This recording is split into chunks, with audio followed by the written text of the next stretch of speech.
wabarakatuh. Kami dari kelompok Gadis Kretek. Perkenalkan, nama saya Ivas Mihawati. Nama saya Eka Ayu. Nama saya Devi Nazarini Putri. Nama saya Fidelia Amanda Mujahid. Nama saya Refren Zalika Marsha. Hai teman-teman, jadi kita masuk ke subbab yang pertama, yaitu sinopsis. Sinopsis ini sangat amat penting di cerita, di film, dan lain sebagainya. Nah, karena kita membahas tentang novel, nah biasanya sinopsis di novel ini ada di bagian paling belakang buku. Kita simak aja yuk video berikut ini.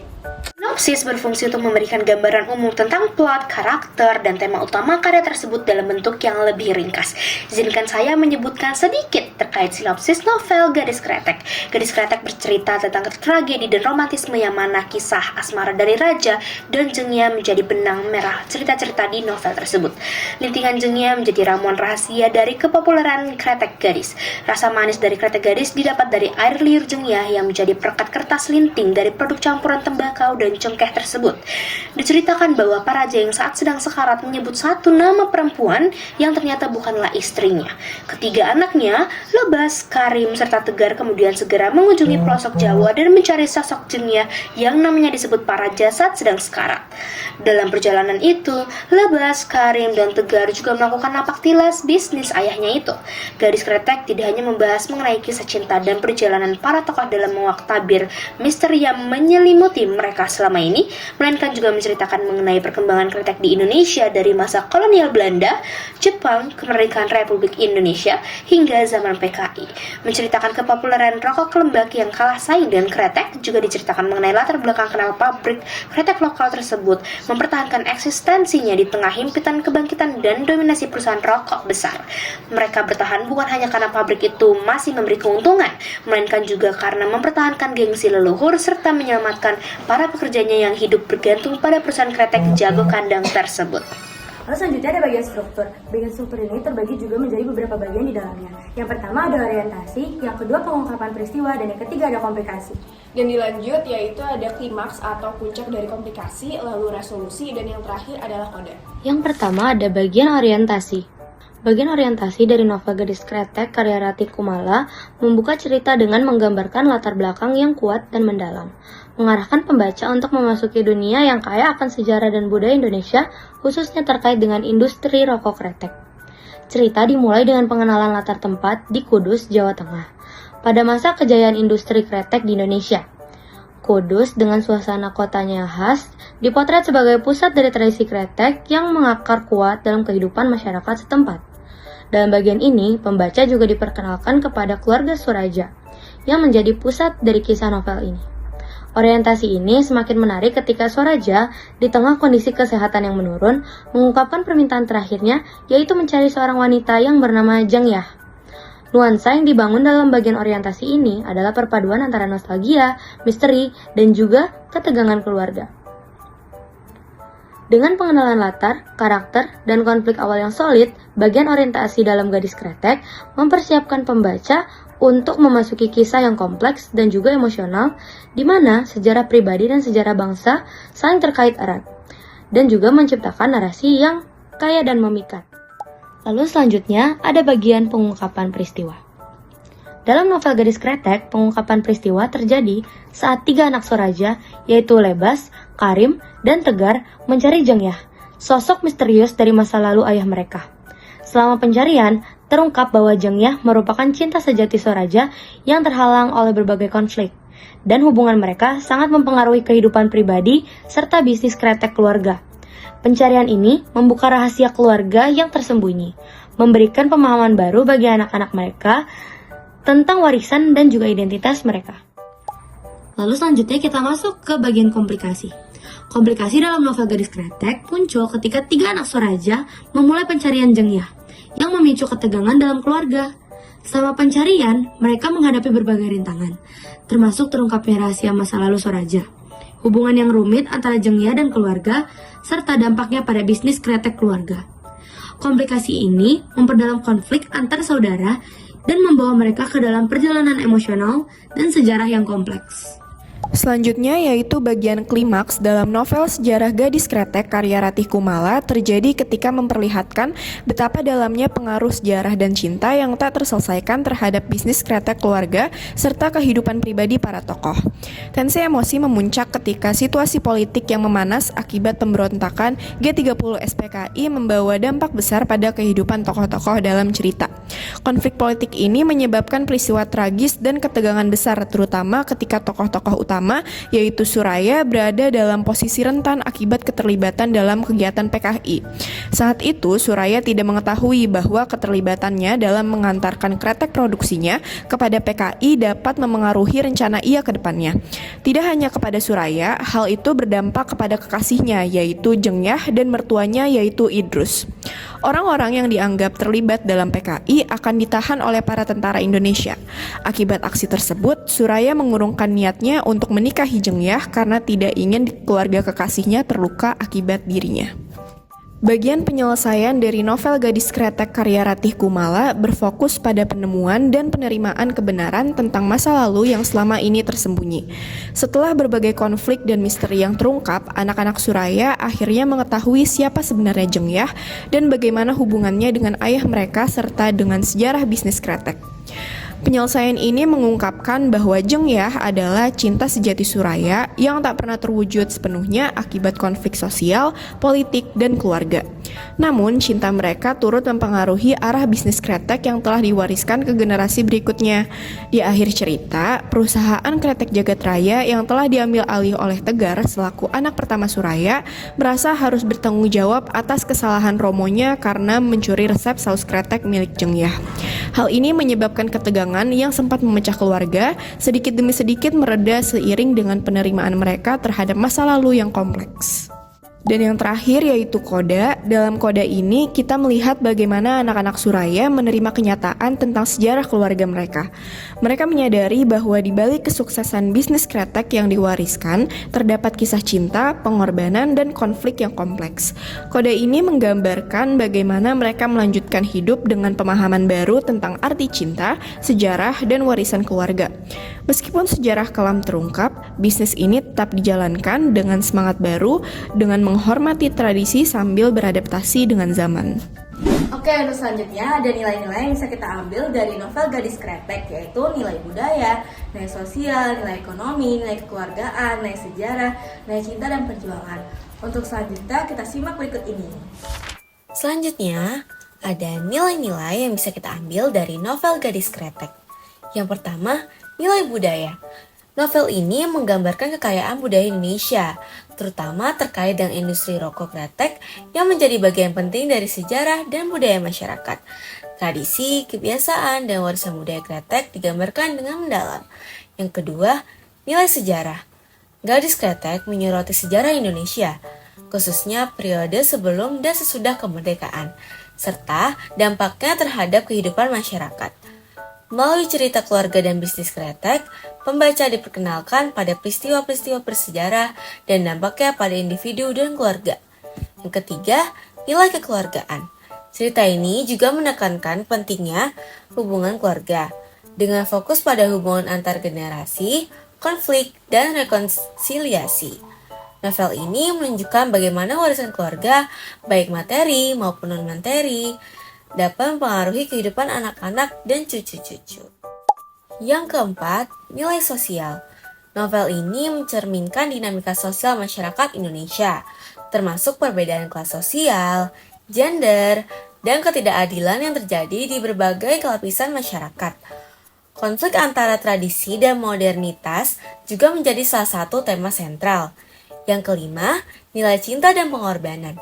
Kisah cinta dalam Gadis Kretek menunjukkan berbagai bentuk cinta, baik yang romantis maupun yang terkait dengan tanggung jawab keluarga. Pengorbanan yang dilakukan oleh beberapa karakter demi orang yang mereka cintai menjadi hal penting dalam cerita. Yang keenam, nilai ekonomi. Novel ini juga menyinggung tentang dinamika ekonomi, khususnya terkait dengan bisnis keluarga dalam industri kretek. Hal ini mencakup tantangan dalam mempertahankan bisnis tradisional di tengah perubahan zaman dan persaingan yang semakin ketat. Yang ketujuh, nilai etika. Nilai etika di sini ada tanggung jawab dan keadilan. Nilai etika dalam novel ini tampak melalui penggambaran tanggung jawab keluarga dalam melestarikan bisnis, serta bagaimana keadilan dicari di tengah konflik keluarga dan sosial. Selanjutnya ada integritas dan kejujuran. Nilai-nilai seperti integritas, kejujuran, dan kesetiaan dijunjung tinggi oleh beberapa karakter, meskipun seringkali dihadapkan pada godaan dan konflik. Yang kedelapan, nilai estetis. Nilai estetis ini terdiri dari gaya bahasa dan simbolisme. Gaya bahasa, Ratih Kumala menggunakan gaya bahasa yang kaya dan deskriptif, yang menghidupkan suasana pedesaan Jawa, aroma kretek, dan nuansa kehidupan tradisional. Untuk simbolisme, novel ini juga menggunakan simbolisme seperti kretek itu sendiri, yang tidak hanya sebagai produk, tetapi juga sebagai simbol cinta, perjuangan, dan identitas. Oke, kita masuk ke subbab ciri kebahasan. Ciri kebahasan pada novel meliputi verba material, verba mental, adjektiva, Ada konjungsi temporal ataupun konjungsi waktu, ada kalimat langsung, dan ada konjungsi lampau. Dan terakhir ada kalimat tidak langsung. Kita simak video berikut ini.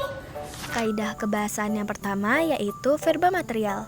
Verba material adalah verba yang menunjukkan perbuatan fisik atau peristiwa.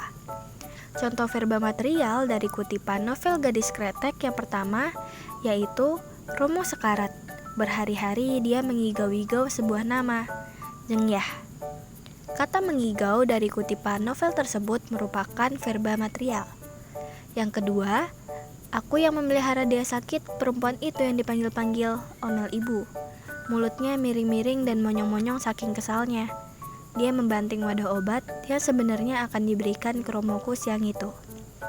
Kata memelihara, membanting, dan diberikan dari novel tersebut merupakan verba material. Yang ketiga, kami mengkerut dan langsung mengunci mulut lalu bubar sambil pura-pura sibuk. Kata mengkerut dan mengunci dari kutipan novel tersebut merupakan verba material. Yang keempat, Romo hanya bercerita kalau dulu ia berkelahi dengan seseorang, dan orang itu membawa semprong Petromax yang kemudian dihantamkan ke kepalanya, sedang Romo tangan kosong. Kata bercerita, berkelahi, membawa, dan dihantamkan dari kutipan novel tersebut merupakan verba material. Yang kelima, ya, mungkin ibu sudah menyiapkan sebilah parang yang diam-diam diasahnya untuk menebas leher siapapun yang menyebut nama Jengyah. Kata menyiapkan, diasahnya, dan menebas dari kutipan novel tersebut merupakan verba material. Kemudian, kaidah kebahasaan yang kedua yaitu verba mental. Verba mental adalah kata kerja yang menyatakan suatu respon atau sikap seseorang terhadap suatu tindakan, keberadaan, dan pengalaman. Contoh verba mental dari kutipan novel Gadis Kretek yang pertama yaitu, sumpah aku mendengar ibu mengomel sambil berbisik di antara tangis yang tertahan bahwa dia berharap Romo mati saja sekarang. Kata mendengar dari kutipan novel tersebut merupakan verba mental. Yang kedua, ketika terharu, tepatnya ketika kakak tertuaku, Mas Tegar akhirnya menikah, Romo menangis jadi-jadinya, bak lelaki kehilangan harga diri. Kata menangis dari kutipan novel tersebut merupakan verba mental. Yang ketiga, kalau mau banyak ya kudu ambil seripingan. Jul tertawa seolah mengingat hari-hari ketika kami bekerja sama memproduksi sinetron. Kata mengingat dari kutipan novel tersebut merupakan verba mental. Yang keempat, kalau kamu bisa meyakinkan aku bisa bikin karya yang bagus, aku akan kasih. Tapi so far, presentasimu nggak bikin aku yakin. Kata meyakinkan dari kutipan novel tersebut merupakan verba mental. Yang kelima, apakah di senja usiaku, anak-anakku kelak juga akan berpikir, seperti apakah masa muda ayahnya ini? Anak, belum jelas pula siapa pendampingku kelak. Kata berpikir dari kutipan novel tersebut merupakan verba mental. Lalu, kaidah kebahasaan yang ketiga yaitu adjektiva.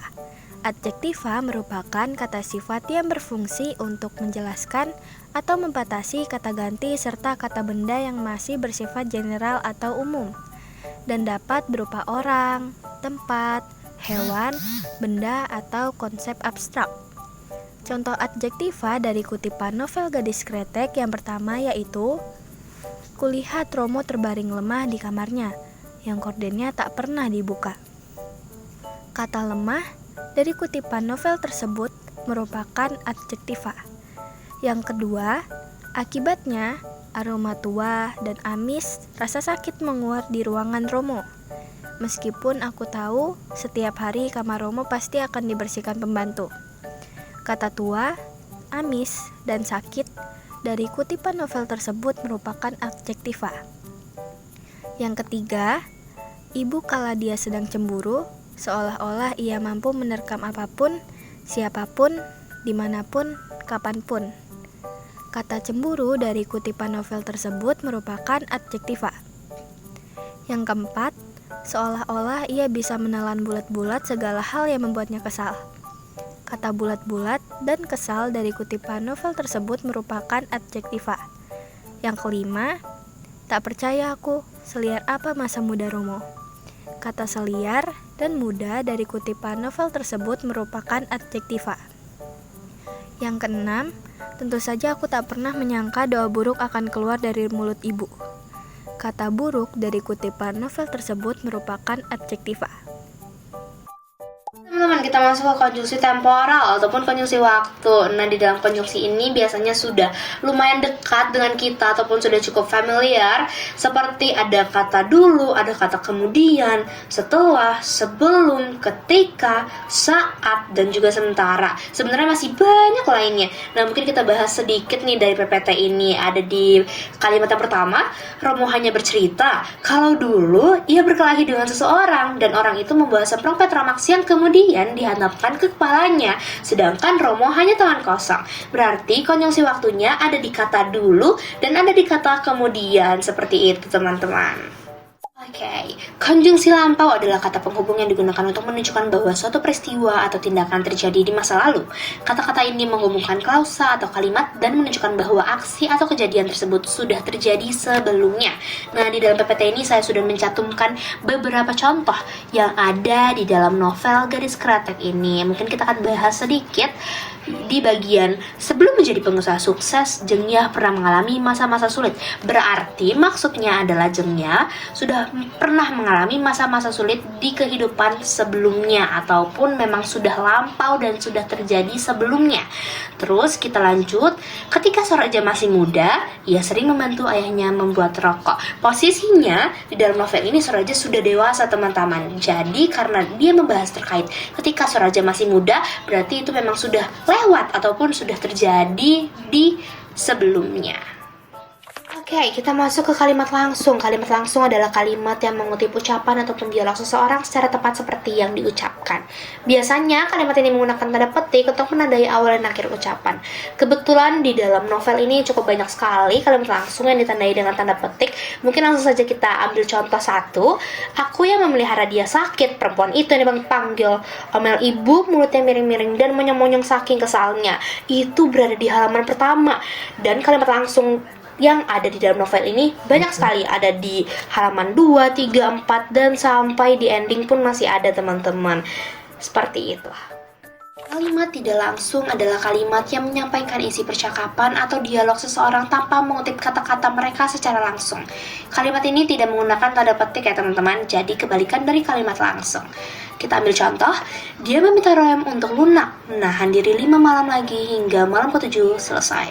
Kalimat ini menyampaikan permintaan atau instruksi seseorang kepada Roem tanpa mengutip ucapan tersebut secara langsung. Sebagai kalimat tidak langsung, ia menyampaikan inti dari permintaan atau instruksi dalam bentuk narasi, bukan dialog langsung yang diucapkan oleh karakter yang bersangkutan. Seperti itu.